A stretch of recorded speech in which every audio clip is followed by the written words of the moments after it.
The warning klaxons had been silent for 3 cycles. Evan Hale should have known better.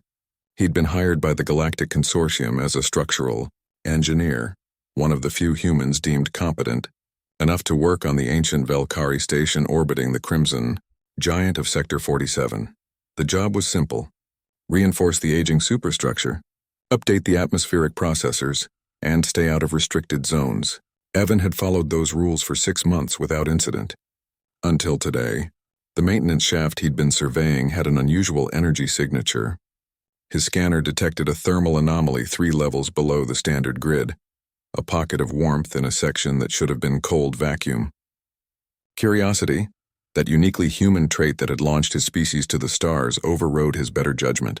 The shaft descended into darkness lit only by his helmet lamp. The walls transitioned from standard durasteel to something older, organic-looking material that pulsed with a faint bioluminescence.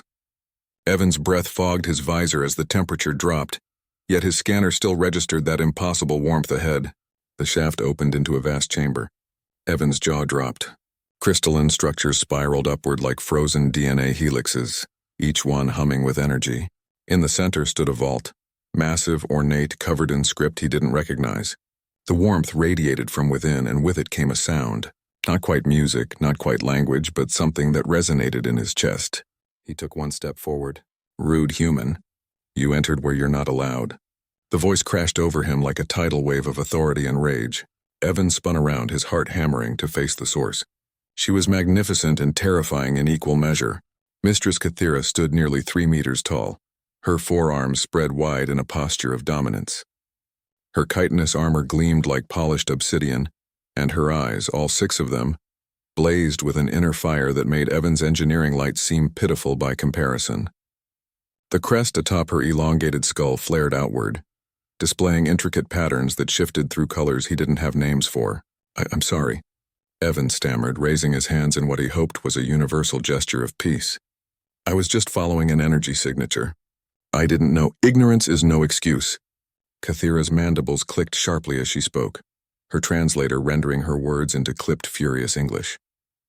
"This is the Vault of Memories, the sacred repository of the Velkari matriarchs. No outsider has set foot here in 10,000 cycles." She moved toward him with fluid grace despite her size, each step deliberate and threatening. "Your kind has been on this station for mere moments in cosmic time, and already you violate our most holy space." Evan's mind raced. He'd studied xenocultural protocols, but nothing had prepared him for this. The Velkari were an old race, ancient even by galactic standards, and notoriously private about their spiritual practices. He just committed what might be an unforgivable offense. But as Kathira advanced, Evan noticed something his fear had initially obscured. The crystalline structures behind her were damaged. Hairline fractures spiderwebbed through several of them, and one had collapsed entirely, its fragments scattered across the chamber floor. The engineer in him overrode the terrified primate. "Your vault is failing," he said quietly. Kathira froze mid-step. "What?" Evan pointed to the damaged crystals, his voice gaining confidence as he slipped into professional mode. "The energy signature I detected, it's a containment breach. Those structures are losing coherence. I'd estimate you have maybe 4 cycles before catastrophic failure." "Impossible!" Kathira hissed, but her eyes had already tracked to where he pointed. Her rightmost arms trembled. "The vault has stood since the first matriarch. It cannot fail." "Everything fails eventually," Evan said, pulling out his scanner. "Entropy doesn't care about how sacred something is." "May I?" He held up the device, waiting. After a long moment, Kathira gave a curt nod. Evan approached the nearest crystal, running scans. The data confirmed his fears. "The biocrystalline matrix is degrading. Whatever power source is maintaining the structure is losing efficiency. The station's structural aging is causing harmonic vibrations that are accelerating the decay."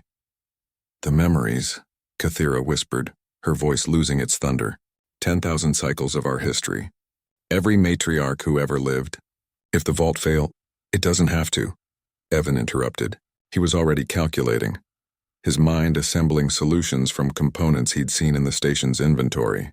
"I can stabilize it. Reinforce the matrix with a harmonic dampening field.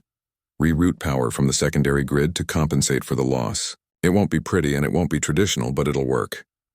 Kathira studied him with all 6 eyes, her crest slowly lowering. "You would do this?" After I threatened you? After you violated our sacred space? Evan met her gaze steadily. I didn't mean to disrespect your culture, Mistress Kathira, but I'm an engineer. When I see something breaking, something important, I fix it. That's what humans do. We find problems and we solve them, even when those problems aren't ours. For a long moment, silence filled the chamber except for the fading hum of the crystals. Then Kathira laughed, a sound like wind chimes made of knives. Rude, curious, and presumptuous. But perhaps she gestured to the vault with her upper arms while her lower pair crossed over her chest in what Evan recognized as a gesture of grudging respect. Perhaps that is not always a failing. I'll need 3 days and access to your power grid, Evan said, already moving toward the damaged crystals. You will have it, Kathira declared. And Engineer Evan Hale, when you have preserved the memories of 10,000 cycles, the Velkari will remember the human who entered where he was not allowed, and saved what he was not meant to see. Evan smiled. Just doing my job, mistress. As he began his work, Kathira remained in the chamber watching, and when he looked up briefly, he could have sworn he saw approval in those alien eyes. Humans, after all, had a talent for being exactly where they weren't supposed to be, and making it count.